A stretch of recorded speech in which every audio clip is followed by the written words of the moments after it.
नमस्कार दोस्तों, कैसे हैं आप सब। आज मैं आप सबके लिए एक और नई कहानी के साथ यहाँ पर आई हूँ। एक ऐसी अधूरी प्रेम कहानी जो कि एक नदी के बारे में है, और ऐसी प्रेम कहानी जो शायद ही आपने कभी सुनी हो। एक ऐसी नदी जिसकी प्रेम कहानी अधूरी रह गई और उसको प्रेम में भी धोखा मिला। तो चलिए आज जानते हैं ऐसी ही एक कहानी के बारे में। भारत नदियों का देश है। यहाँ के हर प्रांत में कोई ना कोई नदी है जो धरती को संचित कर रही है। औरों से अलग नदियाँ हमारी आस्था की प्रतीक रही हैं। हर नदी का अपना इतिहास, अपनी कहानियाँ हैं। हम बात कर रहे हैं माँ नर्मदा के बारे में। तो यह केवल नदी नहीं है, बल्कि इसे माँ नर्मदा कहकर संबोधित किया जाता है। भारत की सबसे लंबी नदियों में शुमार इस नदी का अपना पौराणिक इतिहास है। कहा जाता है कि सभी नदियों में केवल नर्मदा जी ही हैं जो कंवारी हैं। उनका बहाव और गति इतनी तेज है कि उसे साथ पाने की ताकत बड़े से बड़े बांध में भी नहीं है। नर्मदा के उल्टे बहाव और उनके कंवारे रहने के बीच में गहरा संबंध है। तो चलिए आइए आज हम इसी संबंध को शास्त्रों की नज़र से जानने की कोशिश करते हैं। पुराणों में बताया गया है कि केवल नर्मदा नदी ही है जो कंवारी हैं। इसके पीछे एक पौराणिक कथा है जिसके अनुसार मैखलराज की पुत्री नर्मदा गुणवंती और रूपवती थी। मैखलराज ने उनके विवाह के लिए अनोखी शर्त रखी। उन्होंने घोषणा की कि जो भी राजकुमार गुलाबकावली के दुर्लभ पुष्प उनकी पुत्री के लिए लाएगा, वे अपनी पुत्री का विवाह उसी के साथ कर देंगे। नंद राजकुमार शोणभद्र, नंद यानी नदी का रूप, पुरुष रूप। नदी ने नर्मदा के रूप में गुणों के बारे में सुन रखा था। वे चाहते थे नर्मदा उनकी पत्नी बने, इसलिए वे सबसे पहले गुलाबकावली के दुर्लभ पुष्प लेकर मैखलराज के पास पहुँचे। मैखल उनकी योग्यता से प्रभावित हुए और अपनी बेटी का विवाह उनके साथ तय कर दिया। किंतु उस वक्त ना तो सोनभद्र ने नर्मदा को देखा, ना ही नर्मदा ने अपने होने वाले पति को देख पाई। दोनों ने केवल लोगों की बातों में आकर एक दूसरे का जिक्र सुना था। नर्मदा की सखियों ने उन्हें बताया कि सोनभद्र बेहद बलशाली राजकुमार हैं। उनका रूप जितना लुभावना है, वे उतने ज़्यादा मधुर बोलते हैं।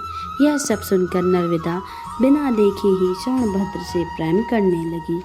वे मन ही मन में उन्हें अपना पति स्वीकार कर चुकी थी। विवाह के दिन अभी दूर थे और पिता की आज्ञा न होने के कारण नर्मदा सोनभद्र से मिल भी नहीं सकती थी। इसलिए उन्होंने अपनी सखी जोहला, जो कि एक आदिवासी नदी मंडला के पास बहती है, से कहा कि वे सोनभद्र को एक प्रेम पत्र भेजना चाहती हैं। जोहला ने उनकी मदद का आश्वासन दिया।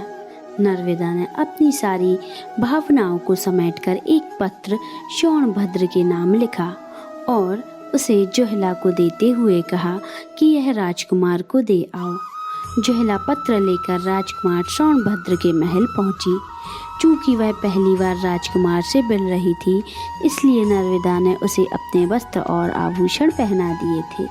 जैसे ही सोनभद्र ने जोहला को देखा, उन्हें लगा कि जो चरित्र नर्मदा का बताया गया है वह साकार हो गया।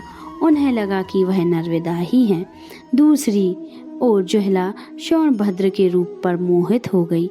जब सोनभद्र ने उन्हें नर्मदा समझा तो जोहला ने उस गलतफहमी को बने रहने दिया और राजकुमार के बीच नज़दीकी आ गई। वहीं नर्मदा जोहला का इंतजार कर रही थी।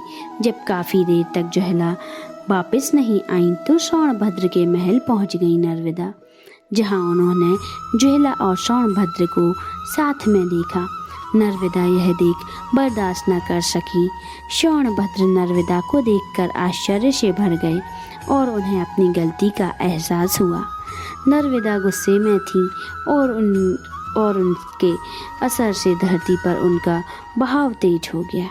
सोनभद्र ने खुद को नर्मदा के सामने झुका दिया, पर वे उन्हें देखे बिना वहां से उल्टे पांव लौट गईं। उसी क्षण धरती पर नर्मदा का बहाव उल्टा हो गया।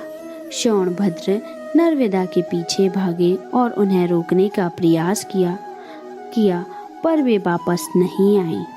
नर्मदा सोनभद्र के छल से इतनी दुखी थी कि उन्हें आजीवन विवाह न करने का प्रण लिया।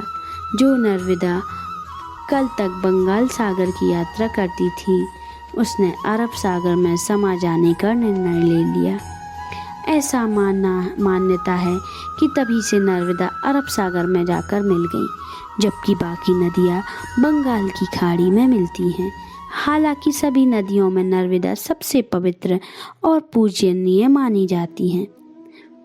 जो पुण्य गंगा में स्नान करने से मिलता है, वो नर्मदा नदी के दर्शन मात्र से मिल जाता है। आपको ये स्टोरी कैसी लगी, आप हमें ज़रूर बताएं और ज़्यादा से ज़्यादा इस स्टोरी को दूसरे लोगों से भी शेयर करें, ताकि माँ नर्मदा के बारे में अधिक से अधिक जानकारी लोगों को मिल सके। जय नर्मदे, हर हर नर्मदे।